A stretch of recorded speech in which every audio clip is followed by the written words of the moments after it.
uluran tanganmu, biarlah ku tatap wajahmu dan hanyut dalam pangkuanmu.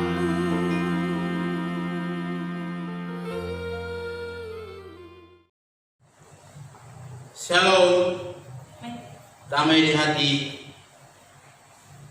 Saudaraku, marilah kita tenangkan pikiran, mengarahkan diri bagi Tuhan Allah untuk memasuki hadirat-Nya yang kudus. Kita bersama duduk sejenak.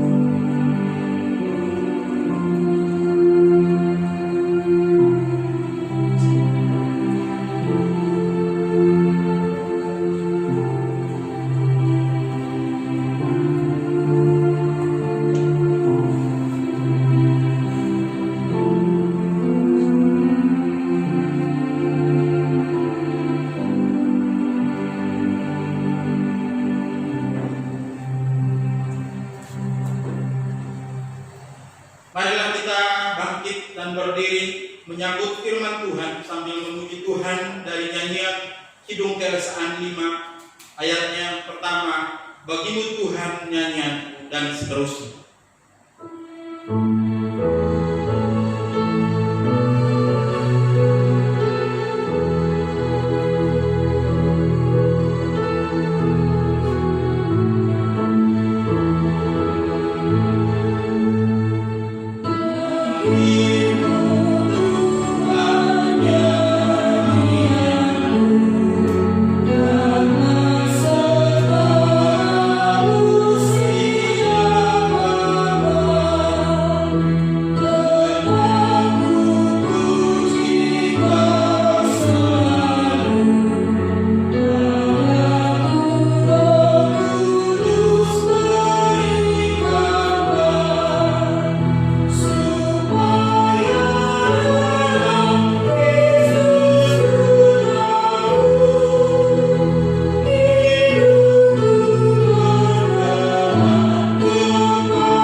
Jemaat, marilah kita beribadah kepada Tuhan dengan menyatakan bahwa pertolongan kita adalah dalam nama Tuhan yang menjadikan langit dan bumi.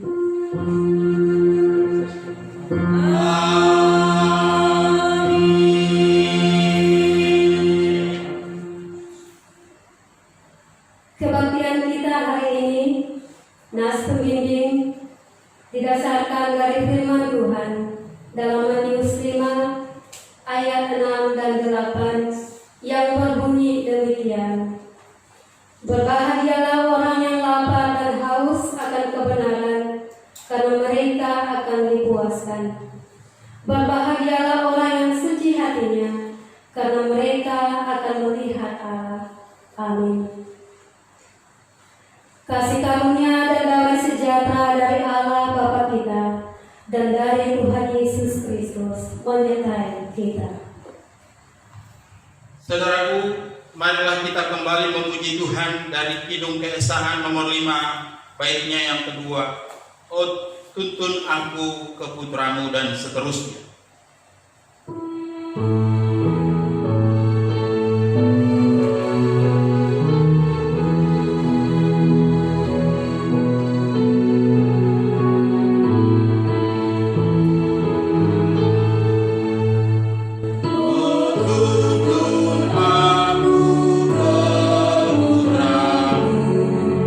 Agar padamu ku dituntun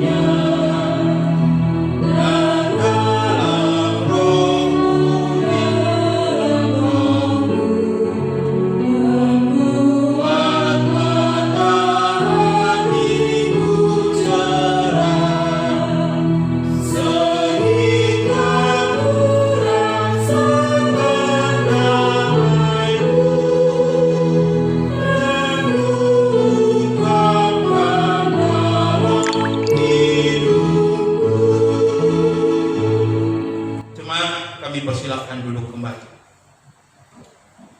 Saudara jemaat, marilah kita mengaku dosa kepada Tuhan dengan hati yang sesal dan dengan kerendahan hati.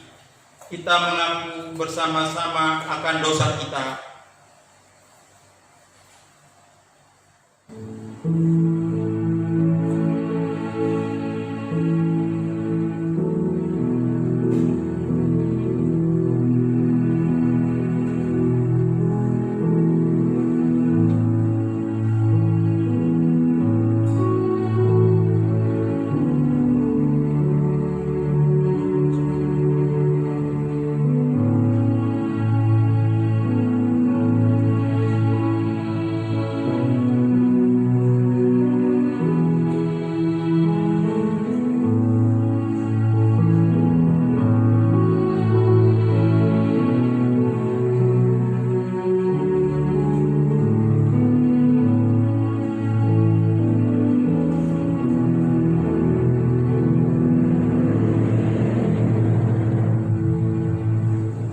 Marilah kita berdoa.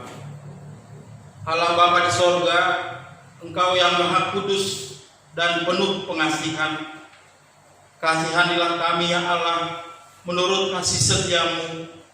Hapuskanlah pelanggaran kami menurut rahmat-Mu yang besar. Bersihkanlah kami seluruhnya dari kesalahan kami, dan tahirkan kami dari dosa kami. Sebab kami sendiri sadar akan pelanggaran kami.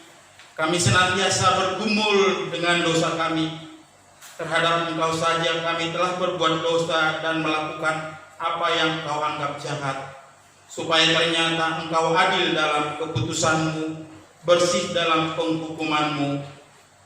Jadikanlah hati kami tahir ya Allah, dan perbaharuilah batin kami dengan roh yang teguh.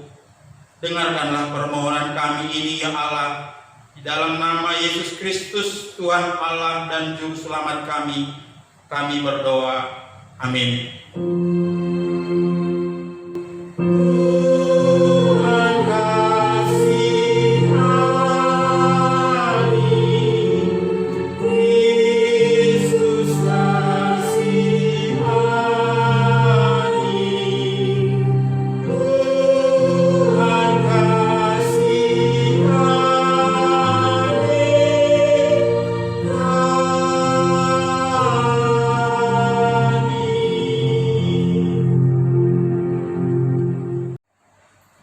Berita pengampunan dosa. Jemaat, dengarlah berita anugerah dalam Yesaya 44 ayat 22. Aku telah menghapus segala dosa pemberontakanmu seperti kabut diterbangkan angin, dan segala dosamu seperti awan yang tertiup. Kembalilah kepadaku, sebab aku telah menebus engkau. Di atas janji Tuhan itu, saya selaku hamba Yesus Kristus memberitakan bahwa pengampunan dosa sudah berlaku demi nama Allah Bapa, Yesus Kristus, dan Roh Kudus bagi setiap kita yang dengan sungguh-sungguh menyesal, mengaku kepada Allah, dan bertobat dari semua dosanya. Amin. Marilah kita bangkit berdiri dan mendengarkan amanat hidup baru sebagaimana yang tertulis dalam Roma 13 ayat 11 hingga ayat 12. Demikian sabda Tuhan. Hal ini harus kamu lakukan karena kamu mengetahui keadaan waktu sekarang, yaitu bahwa saatnya telah tiba bagi kamu untuk bangun dari tidur. Sebab sekarang keselamatan sudah lebih dekat bagi kita daripada waktu kita menjadi percaya. Hari sudah jauh malam, telah hampir siang. Sebab itu, marilah kita meninggalkan perbuatan-perbuatan kegelapan dan mengenakan perlengkapan senjata terang. Barang siapa menjadi milik Kristus Yesus, ia telah menyalibkan daging dengan segala hawa nafsu dan keinginannya. Kiranya Roh Kudus menolong kita mewujudkan kemuliaan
Saudara-saudara yang terkasih, janganlah kamu heran akan nyala api siksaan yang datang kepadamu sebagai ujian, seolah-olah ada sesuatu yang luar biasa terjadi atas kamu. Sebaliknya, bersukacitalah sesuai dengan bagian yang kamu dapat dalam penderitaan Kristus, supaya kamu juga boleh bergembira dan bersukacita pada waktu Ia menyatakan kemuliaannya.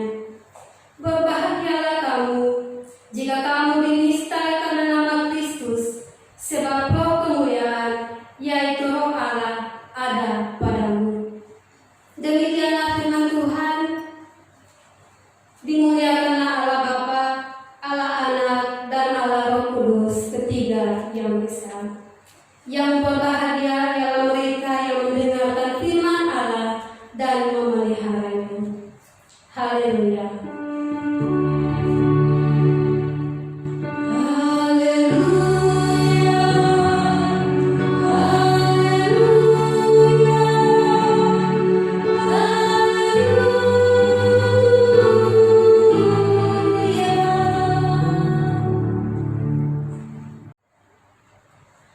Selamat pagi Bapak Ibu Jemaat. Shalom. Damai di hati. Bapak Ibu Jemaat yang dikasihi Tuhan Yesus Kristus, hari ini kita ada pada minggu sesudah kenaikan Tuhan Yesus. Minggu di mana sebagian orang Kristen menyebutnya sebagai Minggu Yatim Piatu. Karena mengapa? Karena Kristus sudah naik ke surga, kita ditinggal. Namun ada janji bagi kita. Janji dari Tuhan Yesus bagi kita adalah Ia akan mengirim seorang penolong yang sejati. Seorang penolong yang akan menyertai kita sepanjang kita hidup di dunia fasik ini. Penolong yang sejati itu ialah Roh Kudus. Dan bukan itu saja janjinya, tetapi Yesus juga berkata bahwa Ia pergi dan Ia akan datang kembali. Nah, tema kita di minggu sesudah kenaikan Tuhan Yesus ini yang ditetapkan oleh Majelis Sinode GKO adalah sukacita menyambut kedatangan Tuhan Yesus. Di dalam dunia yang penuh dengan kepahitan, di dalam dunia yang penuh dengan kesakitan, perselisihan, penipuan, pertikaian, dan juga persaingan ini, apakah orang percaya tetap memiliki sukacita menyambut kedatangan Tuhan? Di dalam menantikan kedatangan Tuhan Yesus ini, apabila orang percaya, termasuk Bapak Ibu dan saya, kita semua mengalami penderitaan, kita semua mengalami kemalangan, mengalami kepahitan. Apakah kita tetap sukacita menyambut kedatangan Tuhan? Sukacita menyambut kedatangan Tuhan yang dimaksudkan di sini bukanlah berbicara tentang seseorang yang hidup di dalam kesenangan. Bila kita kaitkan dengan perikop bacaan firman Tuhan di dalam 1 Petrus 4, di situ berbicara tentang menderita sebagai Kristen. Bila kita kaitkan tema kita dengan perikop bacaan kita, maka seorang yang dikatakan sukacita menyambut kedatangan Tuhan ialah seseorang yang di dunia ini apabila menanggung penderitaan karena hidup di dalam kebenaran.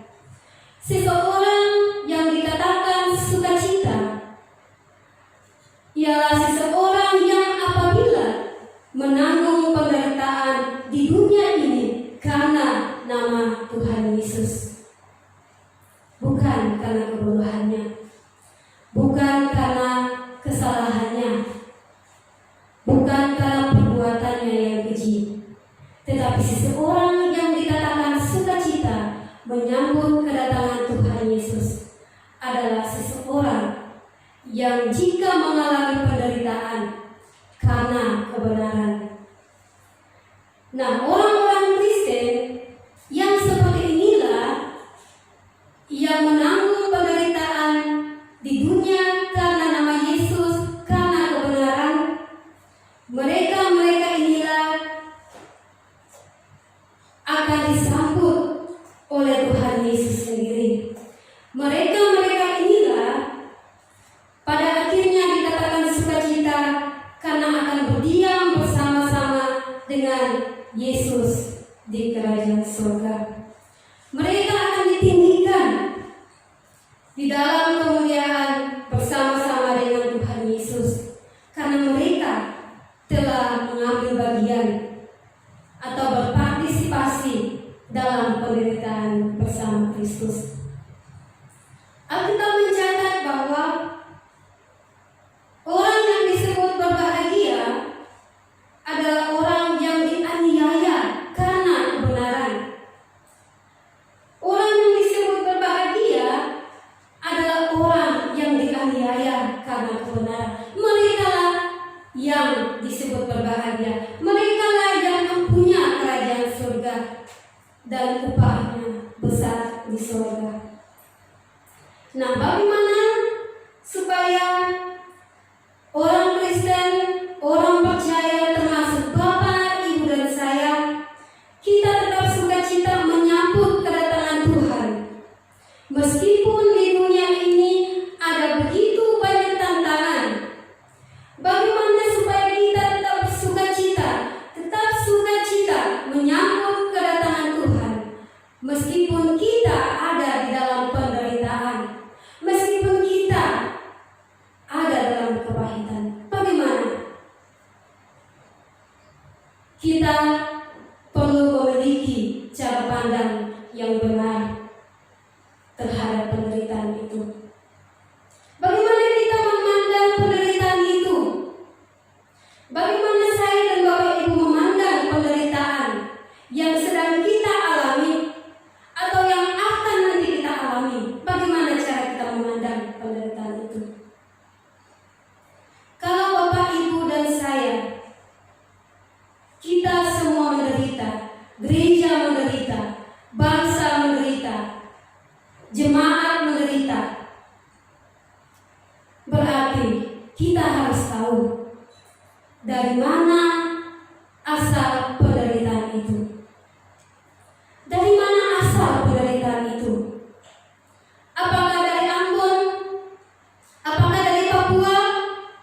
Apakah penderitaan itu berasal dari Jawa, dari Batak, dari Kalimantan? Tidak juga. Lalu penderitaan itu berasal dari mana? Setiap orang harus tahu. Kalau kita menderita, kita harus tahu penderitaan itu datangnya dari mana. Saya mau katakan kepada Bapak Ibu bahwa mungkin ini agak sedikit konyol ketika Bapak Ibu mendengarnya, bahwa tidak selamanya penderitaan itu datang kepada kita karena dosa kita.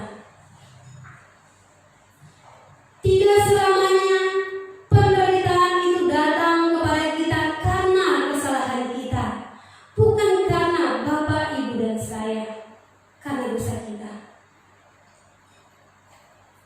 Bacaan firman Tuhan di dalam 1 Petrus 4 ayat 12, khususnya ayat 12 sampai pada ayat 14. Firman Tuhan ini sangat jelas untuk kita memahami dari mana penderitaan itu datang, dari mana asalnya penderitaan itu. Dari bacaan ini kita memahami bahwa penderitaan yang datang tidak selamanya karena kesalahan saya, tidak selamanya karena dosa Bapak Ibu dan saya, tidak selamanya karena dan sebagainya. Kadang-kadang kita sebagai orang Kristen, kita menafsir seperti itu. Ketika kita ada dalam penderitaan, kita mulai menafsir bahwa penderitaan ini terjadi karena dosa saya. Kita mulai menafsir bahwa penderitaan itu ada karena kesalahan saya. Anak saya seperti ini karena dosa saya. Anak saya seperti itu karena kesalahan saya. Tidak selamanya seperti itu, Bapak Ibu. Kita lihat contoh. Kita lihat contoh di dalam Alkitab. Alkitab mencatat bahwa ketika Tuhan Yesus melihat seorang buta sejak lahir, orang-orang bertanya, apakah ini dosa pribadinya atau karena dosa orang tuanya sehingga dia lahir buta? Apakah karena dosanya atau karena dosa orang tuanya sehingga dia lahir buta? Ketika melihat seorang buta sejak lahir itu, apa yang dikatakan Tuhan? Tuhan berkata bahwa dia buta bukan karena dosanya, bukan pula karena kesalahan orang tuanya, tetapi supaya Allah dimasyhurkan, supaya Allah ditinggikan, dimuliakan, diagungkan melalui peristiwa itu.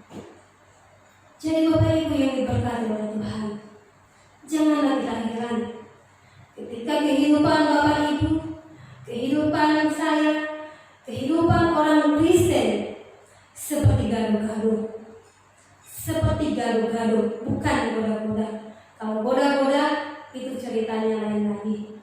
Tetapi seperti gaduh-gaduh campur aduk. Kehidupan kita di tengah-tengah dunia ini campur aduk. Hari ini sakit, besok sehat.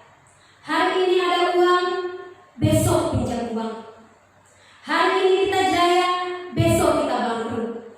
Hari ini kita gagal, besok kita berhasil. Itulah yang terjadi di dalam kehidupan kita, campur aduk. Susah senang silih berganti. Tidak ada seorang pun manusia yang hanya senang atau yang hanya susah. Semuanya silih berganti. Susah senang itu datang. Itulah pengalaman yang tidak bisa dihindari oleh siapapun di dunia ini, termasuk orang yang berbuat baik sekalipun, termasuk orang yang sungguh-sungguh berserah kepada Tuhan, yang memiliki iman yang kokoh. Mereka pun akan mengalami kepahitan dan penderitaan selagi ada di tengah-tengah dunia ini. Supaya apa? Tujuannya adalah supaya lewat peristiwa itu nama Tuhan dipermuliakan. Jadi saya mau katakan bahwa penderitaan itu datang tidak selamanya karena kesalahan kita, tetapi penderitaan itu menurut 1 Petrus 4 ayat 12-14 bahwa penderitaan itu merupakan kehendak Tuhan supaya nama Tuhan dipermuliakan. Dan ketika kita sebagai orang Kristen memilih untuk setia dan taat menjalankan kehendak Tuhan, maka kita pun akan ditinggikan bersama-sama dengan Tuhan dalam kemuliaannya pada waktu Ia datang. Itulah cara pandang yang harus dimiliki oleh orang Kristen terhadap penderitaan itu. Bapak Ibu jemaat yang diberkati oleh Tuhan, dari pengalaman iman saya ingin mengatakan sekaligus mengajak kita semua bahwa di dalam penantian Tuhan Yesus ini, apabila kita mengalami penderitaan, apabila kita mengalami kepahitan, bersukacitalah. Bersukacitalah. Jika kita dituding, jika kita dituduh, jika kita digagalkan, bahkan jika jabatan kita dicopot pun, kita direndahkan pun, bersukacitalah dalam Tuhan. Karena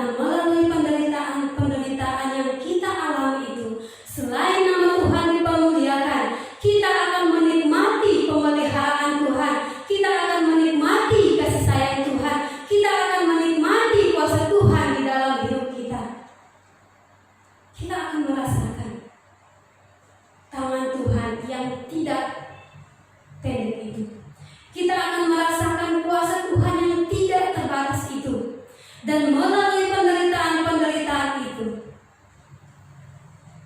kita semakin menyadari, sangat-sangat menyadari bahwa Tuhan ada. Bagi dunia, Tuhan tidak ada. Bagi dunia, penderitaan adalah suatu yang menyengsarakan, mematikan. Tetapi bagi orang percaya, bagi orang Kristen, termasuk Bapak, Ibu, dan saya, penderitaan merupakan kesempatan yang berharga untuk kita mengalami kasih sayang Tuhan, untuk kita mengalami pemeliharaan Tuhan, dan kuasa Tuhan makin nyata dalam kehidupan kita. Dan melalui kehidupan kita, ketika kita mengalami kuasa Tuhan, maka orang lain pun akan melihat kuasa Tuhan itu di dalam diri kita, dan nama Tuhan terus dipermuliakan melalui peristiwa yang terjadi di dalam kehidupan kita. Kalau begitu Bapak Ibu, kita sudah mulai memahami bahwa penderitaan yang datang tidak selamanya karena dosa kita, tetapi karena kehendak Allah di dalam kehidupan kita. Lalu bagaimana kita bersikap menghadapi situasi, kondisi, dan penderitaan yang kita alami saat ini atau yang akan kita hadapi di hari esok atau di masa yang akan datang? Bagaimana sikap kita? Bagaimana sikap gereja? Bagaimana sikap bangsa kita?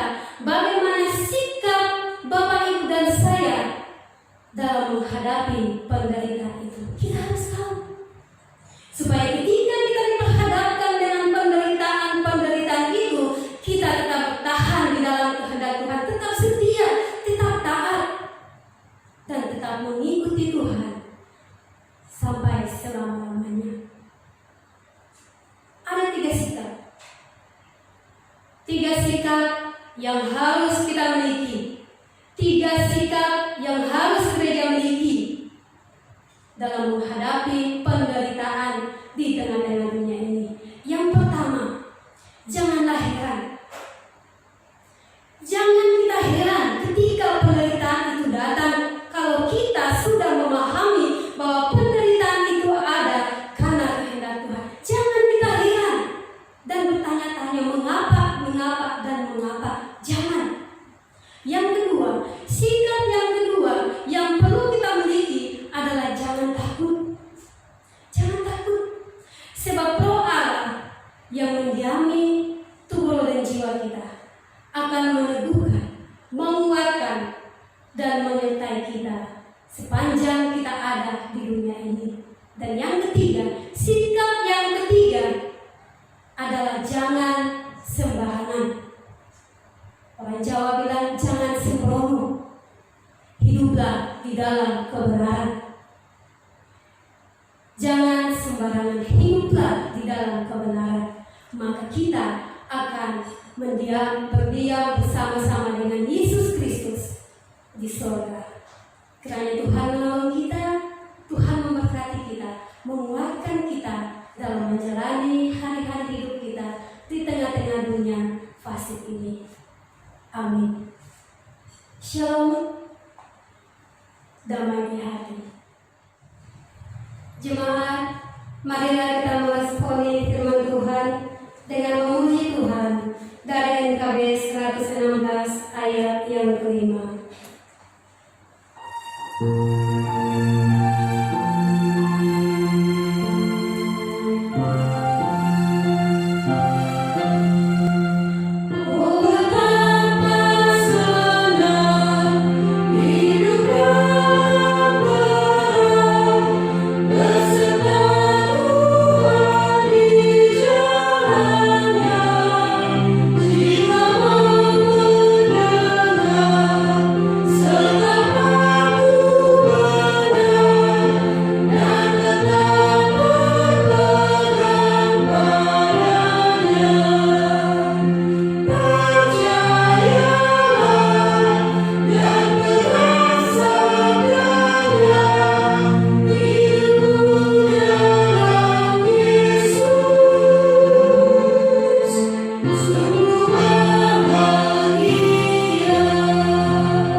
dengan pengakuan iman rasuli dengan berkata, "Aku percaya kepada Allah, Bapa yang Maha Kuasa, Khalik langit dan bumi, dan kepada Yesus Kristus Anaknya yang tunggal Tuhan kita, yang dikandung daripada Roh Kudus, lahir dari anak darah Maria, yang menderita di bawah pemerintahan Pontius Pilatus, disalibkan, mati dan dikuburkan, turun ke dalam kerajaan maut, pada hari yang ketiga bangkit pula dari antara orang mati, naik ke surga, duduk di sebelah kanan Allah, Bapa yang Maha Kuasa, dan akan kembali ke sana untuk menghakimi orang yang hidup dan yang mati.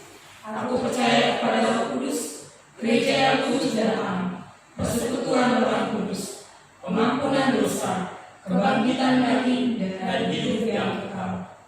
Jemaat yang Tuhan Yesus kasihi, marilah kita bersatu di dalam doa syafaat yang diakhiri dengan doa Bapa Kami.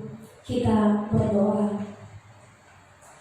Ya Allah, ya Tuhan kami bersyukur kepadamu ya Tuhan, karena lewat kemurahan-Mu, kasih sayang-Mu, kami boleh ada sebagaimana kami ada pada saat ini Tuhan. Kami boleh memasuki musim yang baru dalam keadaan selamat dan damai. Kami telah diberkati, kami telah disertai Tuhan sepanjang musim yang lampau. Di hari ini Tuhan, kami mau mendoakan setiap mereka yang telah berulang tahun. Terima kasih Tuhan, Engkau telah menambahkan setahun usia bagi setiap mereka. Engkau telah menambahkan setahun usia bagi Bapak Jimat Kutasoid. Engkau telah menambahkan setahun usia bagi Ibu Endang Widyastuti. Engkau pula telah menambahkan setahun usia bagi Bapak Reinhard Bani. Engkau telah menambahkan setahun usia bagi Saudara Jonathan Rizky Raja Guru. Engkau pula telah menambahkan setahun usia bagi Ibu Ruslandiana, bagi Saudari Dahlia Saragi, juga bagi Bapak Endro Martono. Kiranya Tuhan, di usia yang baru yang mereka alami karena pertolongan Tuhan ini, mereka selalu terus diberkati oleh-Mu. Biarlah di sepanjang kehidupan mereka, tangan Tuhan selalu menuntun, menolong, dan menyertai mereka. Kami juga berdoa ya Tuhan, kiranya Engkau juga memberkati semua umat-Mu yang ada di jemaat Pondok Permai ini. Setiap mereka yang sedang mencari pekerjaan, kiranya Tuhan memberkati, Tuhan membuka jalan bagi mereka.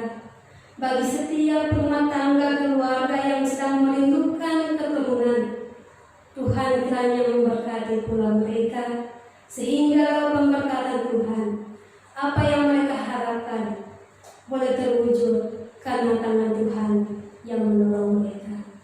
Kami juga berdoa ya Tuhan, kiranya Engkau memberkati setiap umat-Mu yang sedang sakit pada saat ini.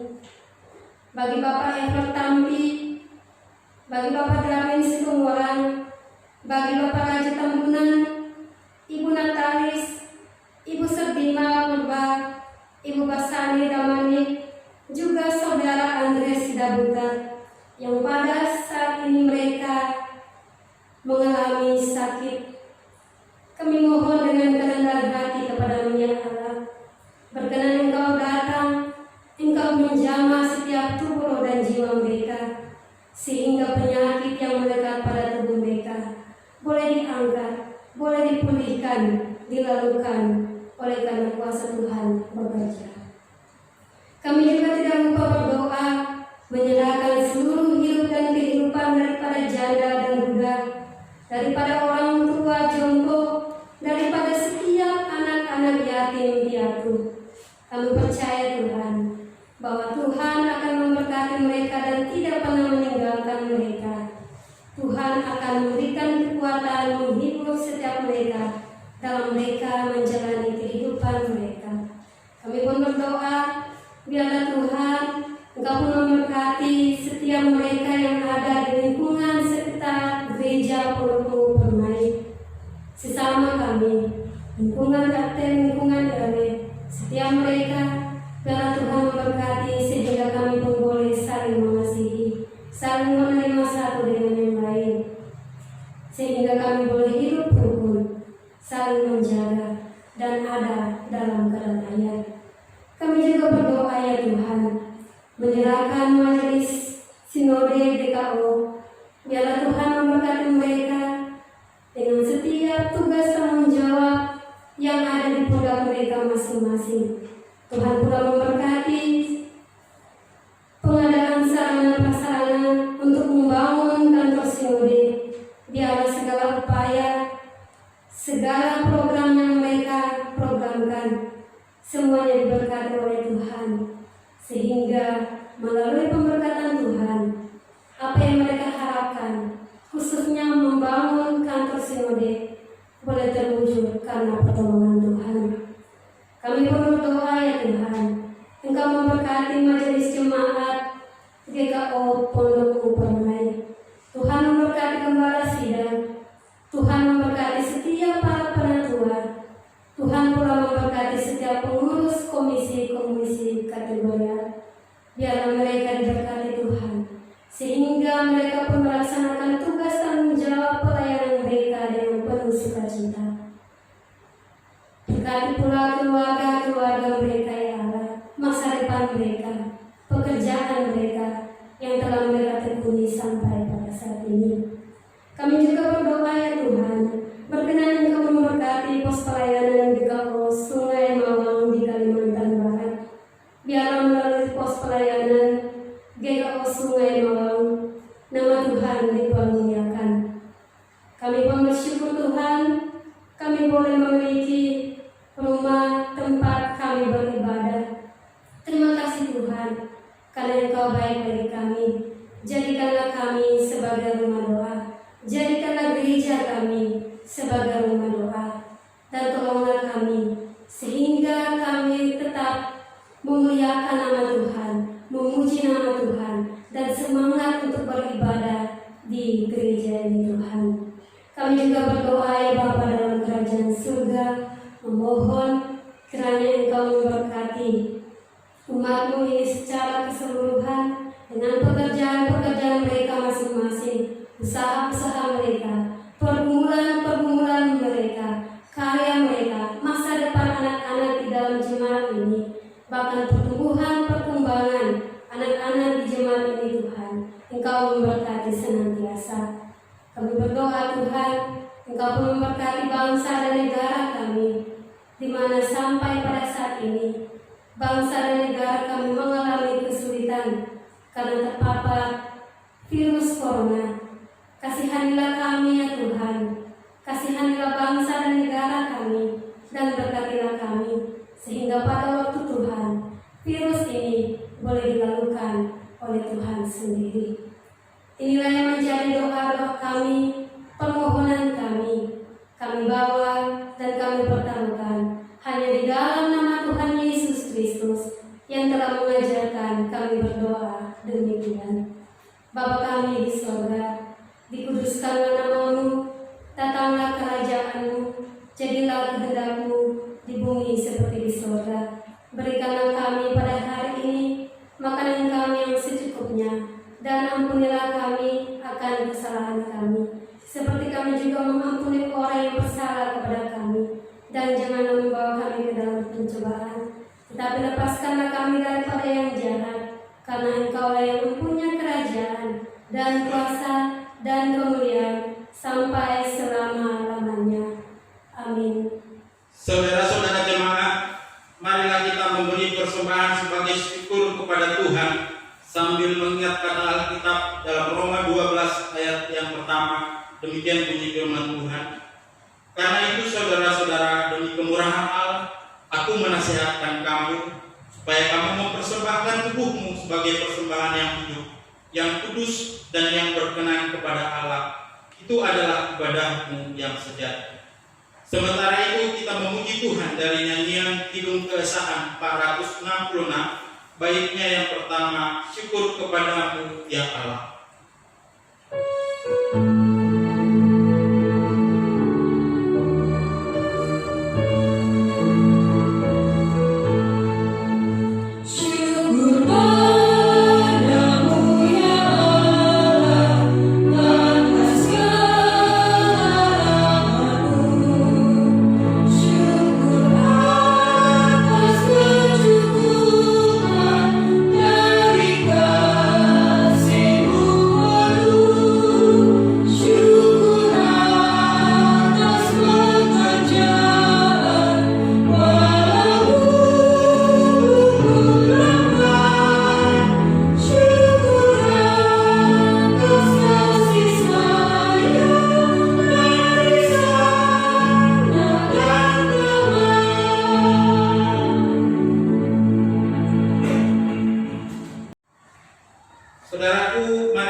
syukur dalam doa yang kita ucapkan bersama-sama.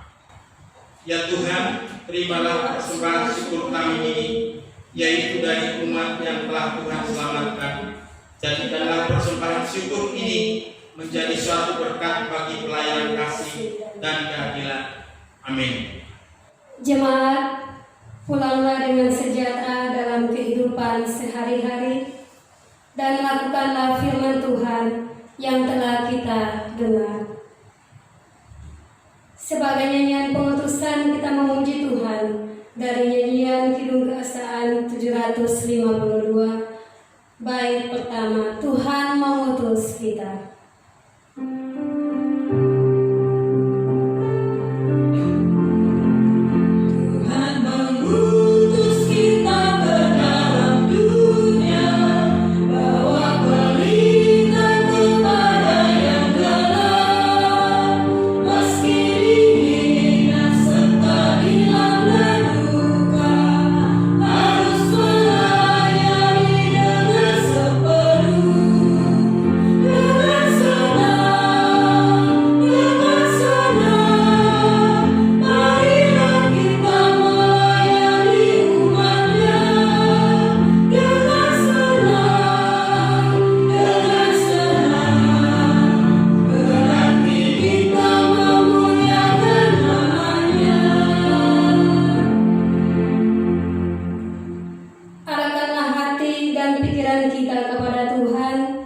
Serta terimalah berkat-Nya. Tuhan memberkati kita dan melindungi kita. Tuhan menyinari kita dengan wajah-Nya dan memberi kita kasih karunia. Tuhan menghadapkan wajah-Nya kepada kita dan memberi kita damai sejahtera.